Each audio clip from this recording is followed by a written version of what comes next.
താരസംഘടനയായ അമ്മയുടെ പ്രസിഡന്റ് സ്ഥാനത്തേക്കുള്ള മത്സരത്തിൽ നിന്നും നടൻ രവീന്ദ്രൻ പിന്മാറി. മത്സരത്തിൽ നിന്നും നടൻ ജഗദീഷും പിന്മാറുമെന്നാണ് സൂചന. താരസംഘടനയായ അമ്മയുടെ സംഘടനാ തെരഞ്ഞെടുപ്പിൽ പ്രസിഡന്റ് സ്ഥാനത്തേക്കുള്ള മത്സരത്തിൽ നിന്നും നടൻ രവീന്ദ്രൻ പിന്മാറി. ജനറൽ സെക്രട്ടറി സ്ഥാനത്തേക്ക് മത്സരിക്കുമെന്നും രവീന്ദ്രൻ വ്യക്തമാക്കി.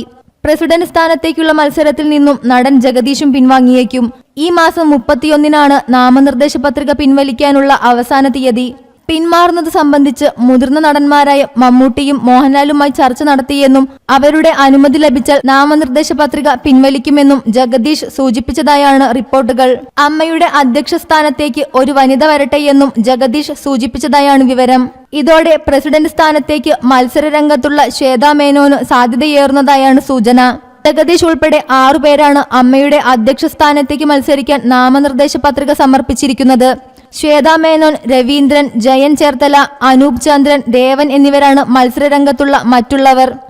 ജനറൽ സെക്രട്ടറി സ്ഥാനത്തേക്ക് ബാബുരാജ്, അനൂപ് ചന്ദ്രൻ, രവീന്ദ്രൻ, ജയൻ ചേർത്തല, കുക്കു പരമേശ്വരൻ എന്നിവർ മത്സരിക്കുന്നുണ്ട്. അനൂപ് ചന്ദ്രൻ, ജയൻ ചേർത്തല, രവീന്ദ്രൻ, ലക്ഷ്മിപ്രിയ, നവ്യ നായർ, കുക്കു പരമേശ്വരൻ, ആശ അരവിന്ദ്, ഉണ്ണി ശിവപാൽ, നാസർ ലത്തീഫ് എന്നിവർ വൈസ് പ്രസിഡന്റ് സ്ഥാനത്തേക്ക് മത്സരരംഗത്തുണ്ട്. അതേസമയം ലൈംഗിക ആരോപണ വിധേയനായ നടൻ ബാബുരാജ് മത്സരരംഗത്തു നിന്നും മാറി നിൽക്കണമെന്ന് മുതിർന്ന നടിയായ മല്ലിക സുകുമാരൻ ആവശ്യപ്പെട്ടിട്ടുണ്ട്. News desk, media vision.